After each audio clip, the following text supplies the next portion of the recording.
16 اگست کی رات 2 بجے یہ R G Kar medical college and hospital کے سیمینار روم کا ایک منظر ہے، جہاں ایک ٹرینی ڈاکٹر اپنی 36 گھنٹے کی لگاتار شفٹس کے بعد گھر جانے کی تیاری کر رہی ہے۔ اسپتال میں ٹرینی ڈاکٹرز کے لیے کوئی ریسٹ روم موجود نہیں، اور رات کا کھانا کھانے کے بعد وہ ٹرینی ڈاکٹر سیمینار روم میں ہی کچھ دیر آرام کرنے کا فیصلہ کرتی ہے اور اپنی آنکھیں بند کر لیتی ہے، مگر اسے شاید معلوم نہیں کہ یہ اس کی زندگی کا آخری آرام ہے۔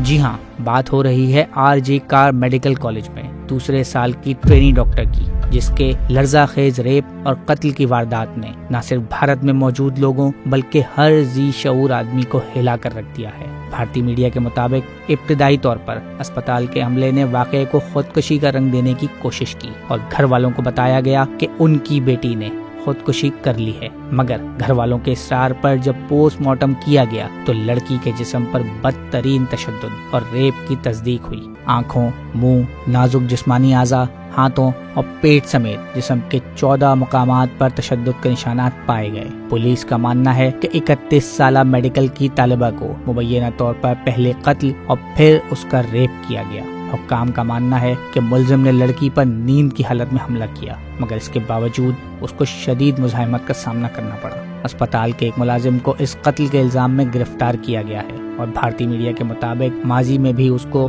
خواتین پر تشدد جیسے الزامات کا سامنا رہا ہے۔ اس واقعے کے فوری بعد مغربی بنگال سمیت کئی بھارتی ریاستوں میں ڈاکٹرز نے ایمرجنسی سروسز کے علاوہ تمام سروسز کا بائیکاٹ کر دیا ہے، اور اب سول سوسائٹی کے ساتھ مل کر سڑکوں پر اپنے ساتھی کے لیے انصاف مانگ رہے ہیں۔ Are G Kar medical college ایک سرکاری اسپتال تھا، اور احتجاج کرنے والے ڈاکٹرز کا کہنا ہے کہ بھارت کے سرکاری اسپتالوں میں ٹرینی ڈاکٹرز کو غیر انسانی سلوک کا سامنا ہے اور انہیں 2 دنوں کی لگاتار شفٹس کرنے پر مجبور کیا جاتا ہے۔ اسپتالوں میں ٹرینی ڈاکٹرز کے لیے کوئی ریسٹ رومز اور الگ فیمیل واش رومز کی سہولت نہیں، اور نہ ہی رات کے اوقات میں اسپتال آنے والوں کی اسکریننگ کا کوئی طریقہ کار موجود ہے۔ اس واقعے نے ایک دفعہ پھر 12 سال پہلے ہونے والے دہلی ریپ کیس کی دردناک یاد کو تازہ کر دیا ہے، جس نے پورے بھارت کو ہلا کر رکھ دیا تھا، جب ایک چلتی بس میں موجود طالبہ کو زیادتی کا نشانہ بنا کر قتل کیا گیا تھا۔ اس واقعے میں ملوث 4 افراد کو سزائے موت بھی دی گئی تھی،